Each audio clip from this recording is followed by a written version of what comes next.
안녕하세요. 자, 이번 10월 달에 시행된 7급 문제, 이번 교정직입니다. 7급 교정직 해설을 시작하도록 하겠습니다. 자, 올해 7급 시험에서 이 교정직의 그 교정학이죠. 교정학 문제는 한 평년 정도 수준으로 생각이 듭니다. 약간 난해한 문제도 있었지만 보통 좀 평범한 문제, 그리고 기존의 기출 정도의 난이도 수준의 문제가 상당히 많았기 때문에 가장 한 평균적인 정도 수준의 문제였던 것 같고요. 어떤 것들이 출제됐는지 잠시 이제 검토를 하겠습니다. 교정학 파트와 이제 형사정책 파트. 교정학이 조금 많이 나왔죠. 25문제 중에 15문제, 형사정책 10문제가 나왔고요. 그 다음에 이제 법과 이론 분야가 있다면 이제 법령에서 더 많이 출제가 됐죠. 여기 법령이 12문제, 교정학 파트에서 12문제. 그 다음에 이론이 3문제고요. 형사정책은 법령 5, 이론 5, 이렇게 해가지고 총 25문제가 출제가 됐습니다. 이 중에 이 법령 12문제는 100% 형집행법령. 그래서 형집행법령법을 중시한다. 여전히, 그죠? 형집행법령에서만 절반에 가까운 이런 출제라고 볼 수가 있겠고요. 그 다음에 여기 나머지 이제 기타 법령에서는 보호관찰법. 보호관찰법이 다른 법에 비해서 조금 많이 출제가 되는 편이죠. 여기서 4문제가 나왔고, 한 문제는 성충동 약물치료법에서 한 문제, 이런 식으로 출제가 됐습니다. 근데 평상시에 이제 형법 문제나 소년법 문제는 한두 문제씩 꼭 나왔었는데, 올해는 형법이나 소년법 문제가 나오지 않은 게 어떻게 보면 약간 특이사항입니다. 나머지는 전반적으로 흐름은 좀 비슷하다가 볼 수가 있고요. 그 다음에 난이도를 이제 상중하로 한번 말씀을 드리면,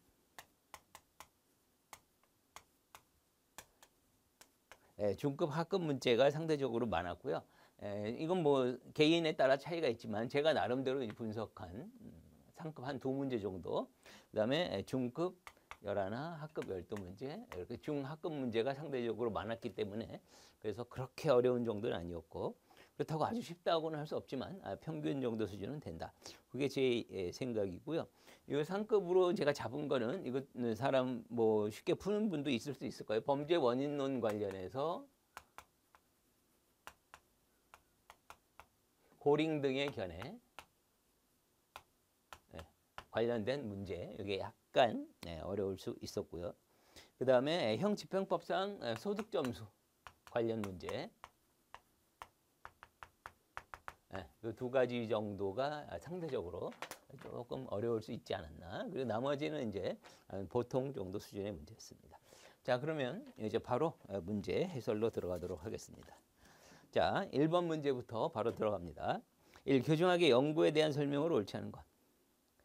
자, 실험 연구에서 실험 집단, 통제 집단, 무작위 할당 두 집단 간의 통계적 등가성. 서로 이제 오차, 그죠? 오차가 적도록 한다는 취지가 되겠고, 그다음에 2번 참여관찰법, 연구자 대상 활동에 참여, 조사 대상 생생한 실증 자료. 직접 연구자가 그 대상에 참여를 하기 때문에 생생한 자료를 얻을 수 있고요. 3번 공식 통계에 관한 거를 이제 그릇된 지문으로 만들어서 낸 사례가 많고, 여기도 마찬가지죠. 발생한 모든 범죄를 벌써 모든 범죄한 단어에서 잘못됐구나 느낌이 오실 거예요. 그 전체적 범죄 정확히 파악될 수 있는 게 아니라 없죠. 왜? 공식 통계란 공식 통계에서 파악이 된 자료를 가지고 파악하니까 통계에서 누락된 범죄, 바로 대표적인 암수 범죄는 포함이 될 수가 없죠. 공식 범죄 통계의 가장 큰 흠이 암수 범죄가 포함될 수 없다. 따라서 암수 범죄를 제외한 나머지 범죄만 가지고 집계를 하니까 전체 범죄 실태는 정확히 파악될 수가 없겠죠. 암수 범죄가 누락된 상태로 파악이 되니까. 정답이고. 4번 피해자 조사, 공식 통계 자료의 한계를 극복, 예방 대책 마련. 맞죠? 그래서 피해자 조사라고 하는 거는 암수 범죄를 조사하기 위한 대표적인 방법 중에 하나가 되겠죠. 그래서 공식 통계 자료의 부족한 점을 보완하는 수단이 된다. 2번입니다. 규정사에 대한 설명 옳지 않은 것. 1899년 법률 제3호 형률 명례 형률을 사형, 유형, 역형, 태형. 그래서 오형제에서 뭐가 하나 빠졌죠? 장형이 빠진 거죠. 여기서 역형은 바로 도형이 징역형으로 이제 역형으로 이름이 바뀐 거고, 그다음에 장형이 이때 빠지게 된 거고요. 그다음 2번 1912년 조선 태형령에서 의하면 태형 바로 때리는 거 태장 도의사의 태형입니다. 16에서 60세 이하의 남자가 아니면 부과할 수 없도록 운영을 했고, 그다음에 3번 미군 정화에 실시돼 우량 수용자 석방령, 이거는 아주 강조가 많이 되는 거죠. 바로 선시제도. 그래서 일정한 시간 동안 수용 생활 동안 뭐 잘 지시에 따르고 뭐 작업을 열심히 하고 이렇게 되면 빨리 출소가 되는 선시 형기 단축의 제도죠. 그다음 4번. 여기 잘못됐죠. 교정관계법령은 무슨 순서대로 편찬되었다는데 순서가 안 맞죠. 조선 감옥령이라고 하는 건 일제시대예요. 1912년. 감옥규칙하면 바로 갑오개혁 때 1894년이고, 나머지 행영법 1961년, 형집행 처우에 관한 법률 가장 최근의 법은 2008년도니까 결국은 감옥규칙이 맨 앞으로 와야 되고 그 다음이 조선 감옥령으로 가야 되니까 4번이 답입니다. 자, 그 다음 3번. 구금 교정처우제도 설명 옳지 않은 거. 펜실베니아제. 혼거구금을 전제로 바로 틀렸죠. 펜실베니아제는 독거, 엄정 독거제죠. 그래서 이거 바로 쉽게 답을 고를 수 있었을 거예요. 상호간의 대화장려, 혼거구금 대화장려하면 혼거제밖에 없죠. 자, 자신의 범죄에 대해 반성하고 속죄케 하는 정신적 개선. 뒷부분은 상관이 없는데 앞에가 잘못됐다.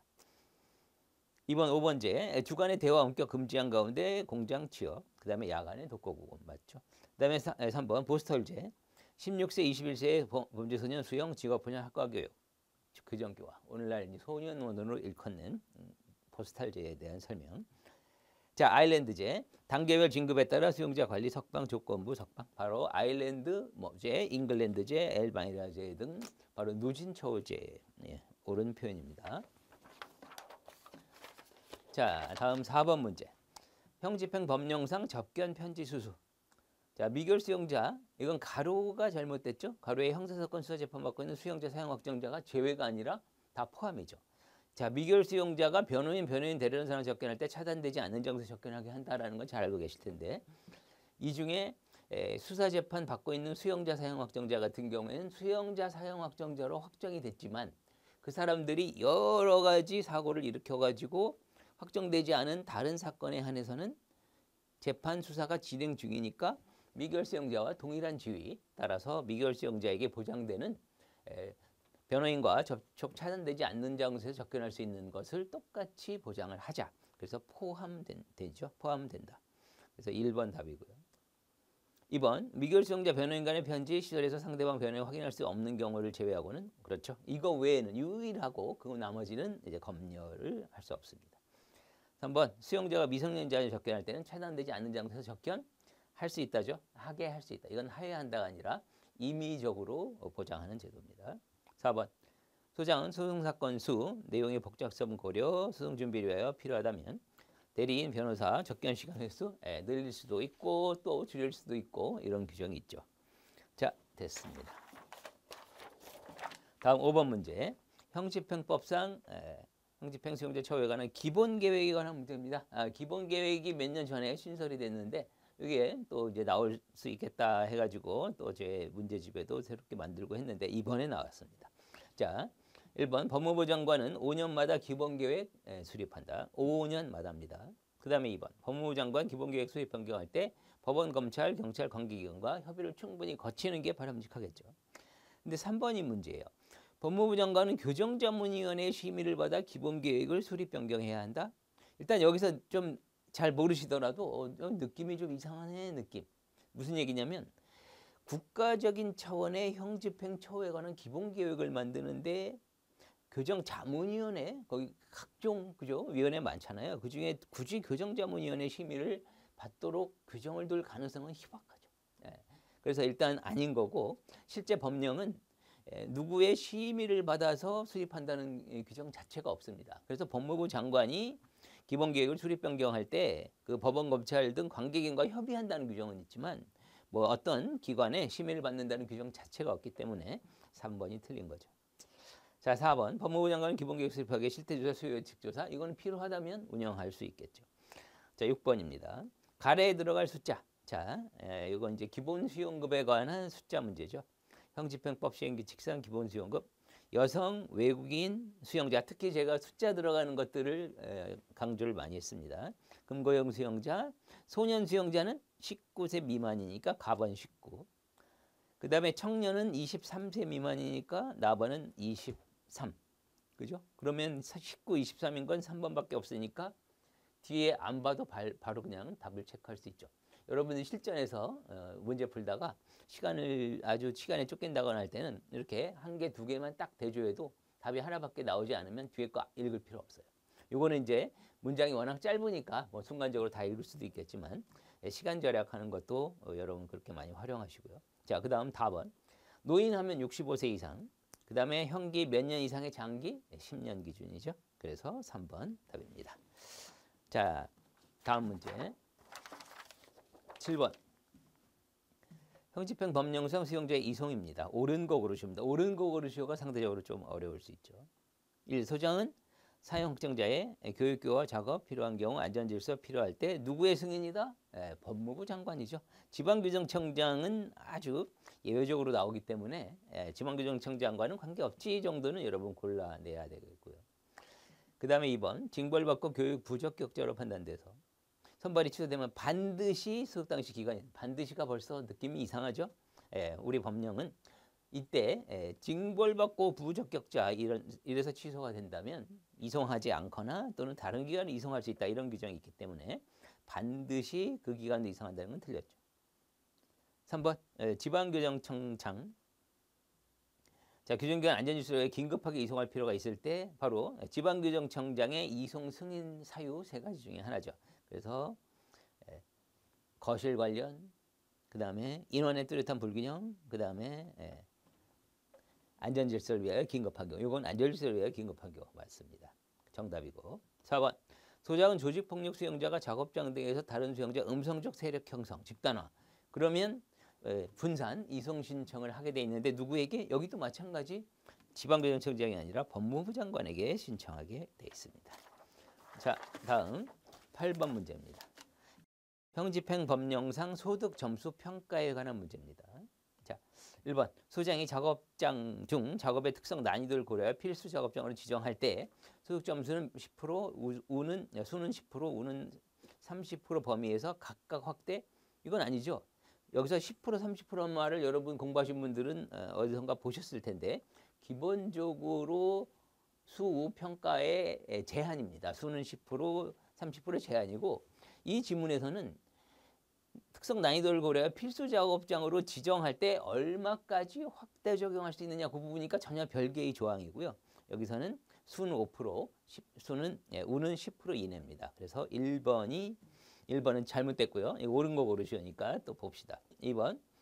경비처급 상향, 하향을 위하여 고려할 수 있는 평정소득 점수 수준, 수용 처리에 특히 필요한 경우 바로 법무부 장관이 달리 적용할 수 있고 탄력적으로 운영할 수 있도록 이런 지문이 있죠. 정답입니다. 3번. 부정기 재심사 소득 점수 평정 대상 기간 사유 발생한 달에 다음 달이라는 게 이게 좀 어색하게 느끼셔야 돼요. 왜냐하면 부정기 재심사 사유가 발생을 하면 기간은 딱 그 달이죠. 사유 발생한 달까지로 되어 있습니다. 사유 발생한 달까지. 3번 틀렸고. 4번.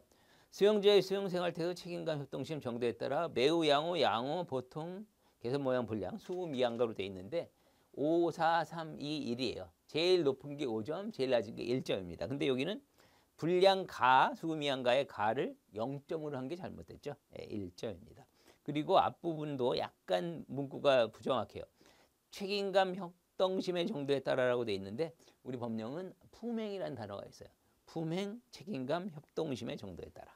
그래서 4번도 틀린 질문입니다. 자, 9번으로 가봅시다. 범죄 원인론에 대한 설명으로 옳은 거 고르시오. 자, 고링, 생물학적 결정론 내적 요인 탕부의 필요성을 역설하고 생적 범죄의 지지? 아니죠. 생물학, 바로 여기 생리적 범죄인설, 생리적 범죄인설, 롬브로조의 생리적 범죄인설을 반대했죠. 그래서 이게 신체적 특성이 아닌 유전에 의한 것이다. 고레익은 다른 시각을 가졌고요. 거기에 따라서 이제 다시 롬브로조를 반박하면서 지지하고 나선 사람은 후튼 같은 사람이 이제 지지를 한 거고. 1번 틀렸습니다. 2번. 나이, 청소년들의 비행 예방할 수 있는 사회통제 방법, 직접, 간접, 내부, 욕구 충족으로 분류하고 소년 비행 예방 가정혈제 방법, 내부 통제 틀렸죠? 기본적인 분류가 직접, 간접, 내부적 통제 세 가지로 분류를 했고 그 다음에 이 중에 가장 효율적인 방법으로 나이가 가장 강조했던 것은 비공식적 간접 통제입니다. 비공식적 간접 통제라고 하는 것은 공식 기관이 아닌 비공식, 예를 들면 부모나 친구, 내가 나쁜 짓 하면 부모나 친구가 실망을 할까봐 나쁜 짓을 하지 말아야지 하게 되는 거. 이게 비공식적 간접 통제죠. 그걸 나이가 가장 강조했습니다. 3번 콜버그. 자, 도덕과 관련된 거죠. 상당수 먼저 도덕 발전 단계 6단계 중 간접적 수준인 3, 4단계에 주장한 1, 2, 3, 4, 5, 6 나눠서 수준이 가장 높은 게 6단계고 가장 낮은 게 1단계거든요. 그래서 비행이 저질러지는 가장 많은 것은 3, 4가 아니죠. 제일 낮은 1, 2단계로 분류했습니다. 다음 4번 퀸이 범죄를 정치적으로 조직화된 사회에 권위가 부여된 공식기관들에 만들어진 인간의 행동 이렇게 평가했습니다. 퀸이 같은 경우에는 형법 자체를 국가나 또는 이런 지배계급이 또는 피지배계급에게 지배계급이 어떤 자기네 어떤 지위를 유지하기 위해서 형법을 사용하는 도구다. 형법을 그렇게 평가를 했어요. 그러다 보니까 범죄라는 것 자체가 권위 부여된 그 공식기관 지배계급이 의해서 이런 자신들의 필요에 의해서 만들어진 것이다. 이렇게 평가한 게 퀸입니다. 자, 다음 10번으로 갑니다. 머튼의 아노미 이론에 대한 설명입니다. 사람들이 추구하는 목표가 선천적인 게 아니고 문화적 전통 같은 사회 환경에 의해서 형성이 된다. 그래서 어떤 자본주의 사회의 사회 분위기가 돈을 벌어야지 이런 어떤 목표, 이런 사회 환경에 따라서 목표가 형성이 된다는 측면이고요. 그 다음에 2번. 사회적으로 인정되는 목표 달성하기 위한 수단은 공평하게 주어지지 않는다. 그죠? 각각 사람에 따라서 수단이 편차가 나기 때문에 그래서 이제 문화적 목표와 제도화된 수단 간의 괴리가 발생을 하고 그 괴리 때문에 결국은 어떤 이런 범죄의 문제가 논의된다. 이게 머튼의 아노미 이론의 핵심이죠. 공평하게 주어지지 않고. 그다음에 3번. 개인적 수준의 긴장은 목표 달성의 실패, 긍정가치 자극 상실, 부정 자극의 발생으로부터의 발생. 자, 이 얘기는 머튼과는 관계없죠. 바로 머튼 이론을 보완해서 일반 긴장 이론을 주장한 에그뉴의 이론이지 머튼의 이론과는 관련이 없으니까 3번을 고르셔야 되고요. 4번 개인의 목표는 다양하지만 경제적 성공에만 집중하고 다른 목표에 경시한다는 비판. 바로 머튼이 문화적 목표를 부의 성취로 제한적으로만 전제하고 이론을 전개했기 때문에 다른 학자들은 어떻게 사람의 목표는 부의 성취에 한정되느냐 해서 비판을 많이 받는 내용입니다. 자, 11번입니다. 형집행법 시행규칙상 마약류 수용자 옳은 것만 모두 고르면 옳은 것은 기억, 니은, 리을입니다. 디귿만 틀렸죠. 디귿을 먼저 볼까요? 소장은 교정실에 만약 반입하는 걸 방지하기 필요하면 강제적으로 소변 채취 마약 반응 검사 이거 많이 강조가 되는 부분이죠. 강제에 의하지 아니하는 범위에서 요거 유사한 관련 판례에서는 필요하다면 강제적인 조치도 할 수 있다라는 게 우리 판례 입장이지만 우리 법령은 명시적으로 강제에 의하지 아니하는 범위에서라고 되어 있기 때문에 다른 규정을 두고 있고 디귿 틀렸습니다. 나머지는 옳은 거죠. 기억은 체포영장, 구속영장 등에 따라서 마약 관련 법률, 마약 불법 거래 특례법이라든지 이런 법이 적용되면 마약류 수용자 자동으로 지정하고요. 니은 소장은 마약류 수용자 지정 후 5년 지났고 그 다음에 형사법률에 다른 법률 같이 적용됐고 수용생활에서 교정에서 양호한 경우 바로 지정 해제할 수 있는데 해제는 원칙적으로 안 되지만 이런 사유가 있을 때는 해제가 가능하고 해제는 절차는 교도관 회의 심의나 분리처벌위원회 둘 중에 하나를 거치게 돼 있죠. 자, 그 다음 리을번. 담당 교도관 마약류 수용자 보관품 지니는 물건 변동사항 수시 점검 특이사항이 있으면 바로 감독교도관 보고하게 되어 있습니다. 자, 12번입니다. 다음에서 설명하는 교도 작업의 경영 방식, 이건 비교적 쉬운 문제가 되겠죠. 규정시설 민간기업 등 계약의 노동력, 감독, 재료 비용 일괄 책임지고 결과에 따라 그래서 교도소에서 민간기업 측의 의뢰에 따라서 모든 걸 다 알아서 해결한 다음에 결과가 나오면 대가를 지급받는 거. 결과라는 단어가 딱 나오면서 이제 느낌이 오실 겁니다. 자, 그다음 2번.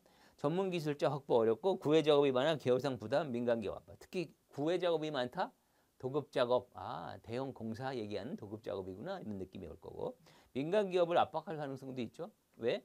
민간 기업체와 교도소와 교도소에게 도급 작업을 맡기면 비용이 좀 싸다. 그러면 교도소에 맡겨볼까? 이래서 민간 기업을 압박할 수 있죠. 그리고 전문 기술자 확보가 어렵다는 것은 교도소의 수용자들 중에 그런 전문 기술자가 없다면 일을 제대로 처리하기 곤란한 사정이 있을 수 있고.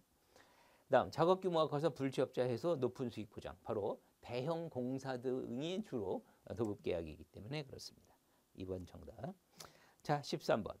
형집행법령상 수용자 권리 구제 옳은 거 고르시옵니다. 1. 처우에 불복하는 수용자 말로 소장에게 말로 나오는 순간 틀렸죠. 네.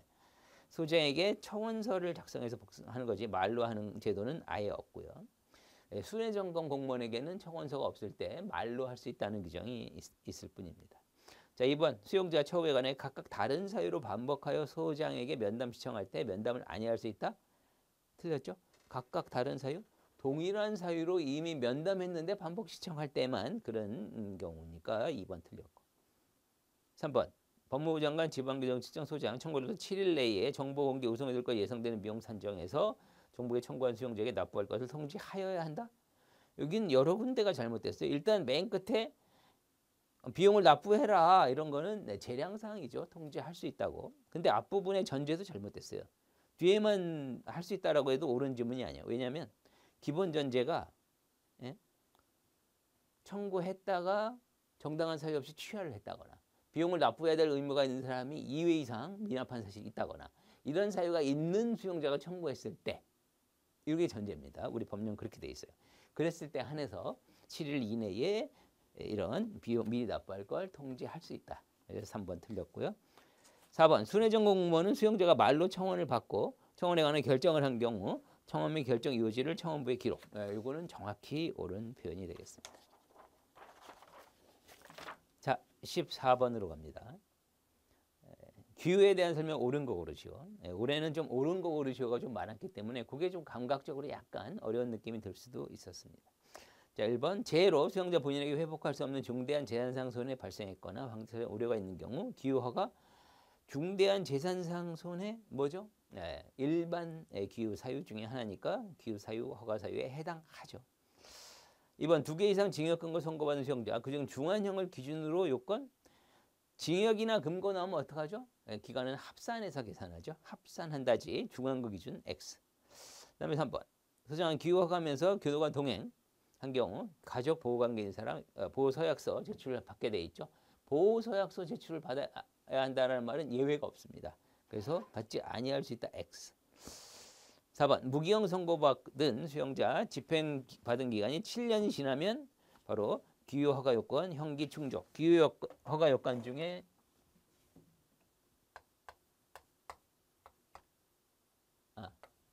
유기형은 형기의 3분의 1이고 무기나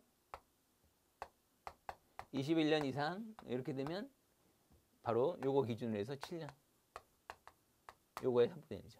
그래서 무기형일 때 7년이 지났으면 가능한 요건에 해당이 됩니다. 그래서 4번이 정답이죠. 자, 15번. 형집행법령상 중간처우에 관한 설명입니다. 자, 중간처우는 최근에 개정이 됐기 때문에 유의하라는 말씀을 많이 드렸는데 그게 또 출제가 됐습니다. 1번 중간처우 대상자 선발 절차 분류 차원의 심의를 거쳐 수장이 정한다? 아니죠?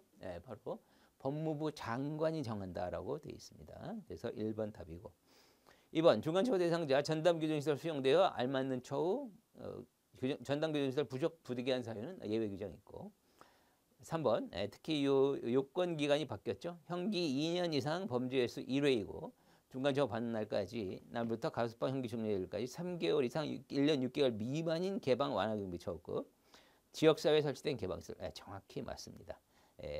형기 2년 이상이고 범죄 횟수는 그죠? 그 교정시설에 설치된 것과 달리 1년이 되고 그 다음에 1년 6개월 미만 앞에 3개월 이상이란 말이 요건인지 아닌지 이걸 헷갈려 하시는 분이 많은데 교정시설에 있는 중간처우 대상 교정시설에 있는 개방시설에 수용하는 중간처우 대상자 요건은 3개월 이상으로 돼 있잖아요. 3개월 이상 2년 6개월 미만 그거를 그대로 지역사회 규정도 따르고 있어요. 왜냐하면 지역사회에 수용된 지역사회 개방시설에 수용되는 중간처우 대상자 요건 중에 위에 1항의 내용에 해당하는 수용자 중에서 해놓고 범죄 횟수 1회 등등 그다음에 1년 6개월 미만 이 말이 나와요. 그러니까 지역사회 교정시설의 개방시설, 교정시설 개방시설의 중간처우 받는 요건에 해당이 되면서 동시에 범죄 횟수는 1회고 또 남은 기간은 1년 6개월 미만 이렇게 되어 있기 때문에 3개월 이상이라는 그 앞에 있는 요건이 그대로 다 적용을 해야 됩니다. 따라서 3개월 이상 1년 6개월 미만 정확히 옳은 요건이 됩니다. 자, 다음 4번. 소장, 교도작업 지정주지 않는 범의 작업기술 바로 개인작업 얘기하죠. 일 2시간 이내. 맞습니다.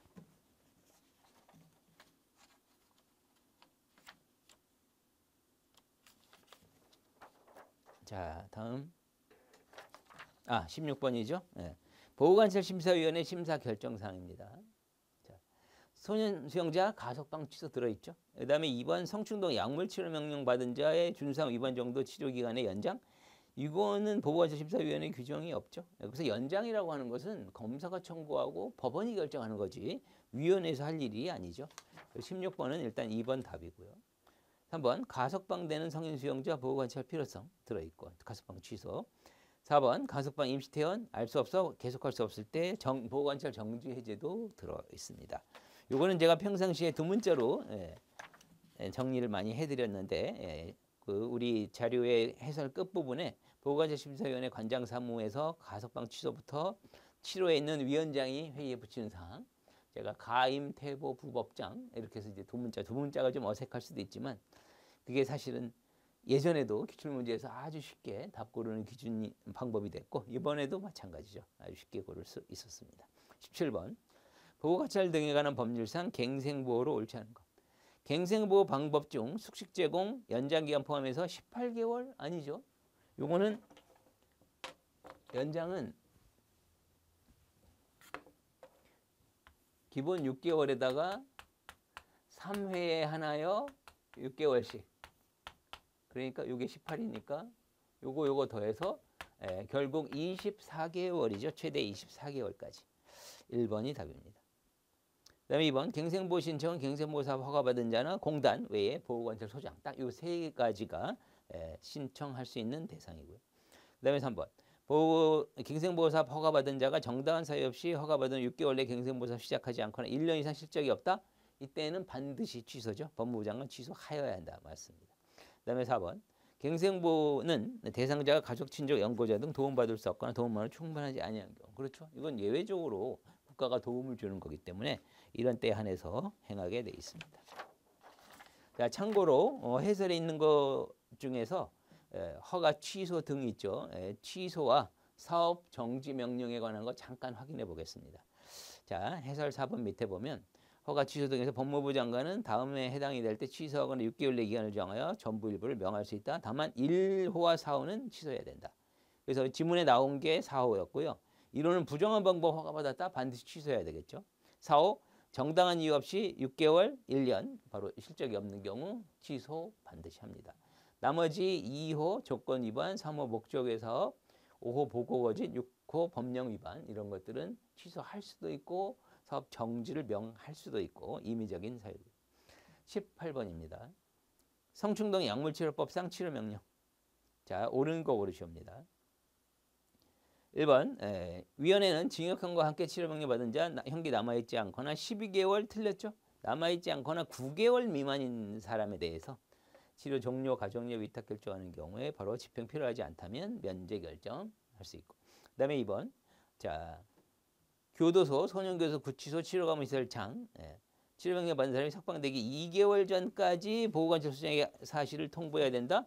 이게 약물치료는 나가기 출소하기 직전 2개월 이내에 실시하는 거기 때문에 그 전에 미리 알려줘야 돼요. 그래서 이거는 2개월이 아니라 3개월 전이죠. 3개월 전. 그다음에 3번. 법원은 피고 사건 선고유예 집행유예할 때 치료명령 선고유예나 집행유예는 상대적으로 피고 사건이 약하기 때문에 이때는 약물 치료 못 하고요. 아예 법에 기각사유로 명시되어 있습니다. 그래서 3번은 또 틀렸고 4번이 답이죠. 성폭력 수용자 고지된 법원의 치료명령 결정 항고 그다음에 결정에 대한 제한 항고 제한 건 다 집행 부정지. 그래서 결정의 집행을 정지하는 효력이 없다. 정답이 되겠습니다. 자, 19번 문제입니다. 형집행법령상 수용자의 교육에 대한 설명. 옳은 거 고르시오죠. 1번 소장 교육의 효과를 거두지 못했다. 그럼 다시 교육할 수도 있죠. 1번 정답. 2번 소장 교육 대상자 징벌 받고 교육 부적격자로 판단돼서 이때 취소하여야 한다가 아니죠. 취소권은 대부분 재량할 수 있다고 규정하고 있습니다. 여기도 마찬가지. 최근 들어 몇 년 전부터 이런 유형의 문제가 꽤 많이 나오고 있습니다. 할 수 있다는데 하여야 한다고 변형하는 거. 이런 거 좀 유의하시고요. 그다음에 3번. 교육기본법상 의무교육 대상자인 수용자에 한하여 작업 직업훈련 면제 한하여가 잘못됐죠. 왜냐하면 교육 대상자에게는 작업 직업훈련을 면제한다. 그래서 교육 대상자라면 모두 면제를 하여야 합니다. 의무교육 받은 사람의 한하여가 아니라 모든 사람에 대하여 면제한다니까 3번 틀렸고. 4번. 소장은 집행할 형기 1년인 수용자 학사 고시반 형기 기준 2년 이상이죠. 그래서 고지월 이상, 형기의 3분의 1 이상, 그 다음에 남은 형기 2년 이상이니까 4번이 답입니다. 자, 20번입니다. 형집행 법령상 수용자 처우를 옳지 않은 것.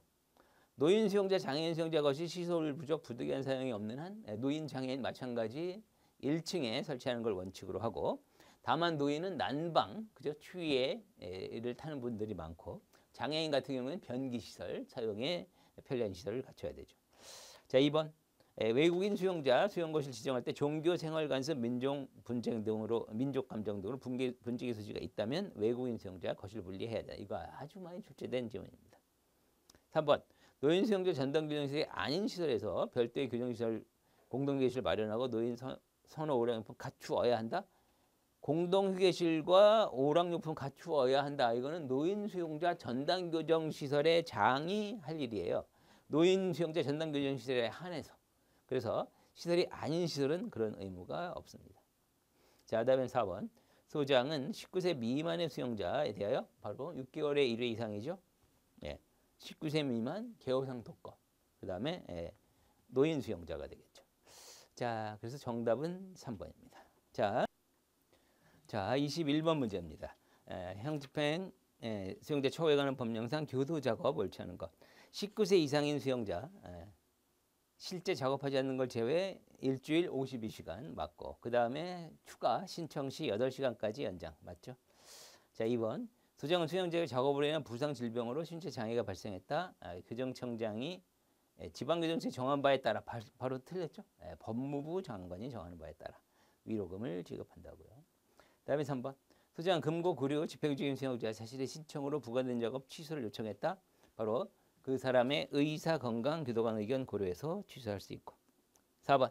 수용자 신청에 따라 집중적인 근로 필요한 거 바로 접전 교공, 접견 전화 교육 공도 행사 제한할 수 있죠. 자, 22번 갑니다. 보호관찰이 가능한 기간 형의 선고 유예하면서 보호관찰을 명은 받은 자 바로 형법에 있는 규정과 마찬가지로 보호관찰법에서도 1년으로 규정하고 있습니다. 그 다음 소년 판사 장기보호관찰 소년부 장기보호관찰이고 보호관찰 신청에 따라 연장할 때 자, 이거는 규정을 정확히 알아야 되겠죠. 기본적으로 장기보호관찰 2년에다가 1년 범위에서 연장이니까 최대 3년까지만 가능하죠. 2번이 답입니다. 3번 가정폭력범죄 처벌특례법상 보호관찰 명받고 법원의 결정 기간 변경이 된 자 종전 합산 최대 1년. 이 법에 규정이 돼 있고요. 4번 이것도 마찬가지 성매매 알선행위자 처벌법 보호처분 보호관찰 명받고 법원 결정 기간 변경 이것도 합산 1년입니다. 그래서 3번 4번도 옳은 지문이 되고 이런 가정폭력범죄 처벌법이나 성매매 알선 처벌법 나왔다고 해서 그 법을 꼼꼼히 공부할 필요는 없습니다. 왜냐하면 대부분 뭐 형법이라든지 우리가 주로 출제되는 법에서 거의 정답이 보이고 이것도 마찬가지죠. 그래서 소년법 우리가 잘 알고 있는 2번을 정답으로 만드는 거기 때문에 그런 나머지 기타 법까지 부담을 가지실 필요는 없겠고요. 자, 23번. 보호관찰 법령상 사회봉사 수강명령에 대한 설명입니다. 보호관찰이 사회봉사 수강명령 집행을 국공립기관 그 밖의 단체에 위탁했을 때 법원의 장에게 서면 통보 규정이 있고, 그다음에 법원은 사회봉사 수강명령 지켜야 할 준사항 또 서면으로 고지하게 돼 있고, 그다음에 소년법상 사회봉사 200 수강명령 100시간까지만 가능하죠. 4번이 잘못됐죠. 이거 눈에 딱 보입니다. 사회봉사 수강명령 대상자 주거 이전하거나 7일이 아니라 1개월 이상이죠. 국내에 여행할 때 미리 보호관찰 소장에게 신고, 보호관찰 소장도 아니고 보호관찰관에게 신고하게 돼 있습니다. 두 군데가 잘못된 지문이죠. 자, 24번. 형벌 이론에 대한 설명 옳지 않은 거. 자, 베카리아는 사형을 폐지, 종신 노역형으로 대체.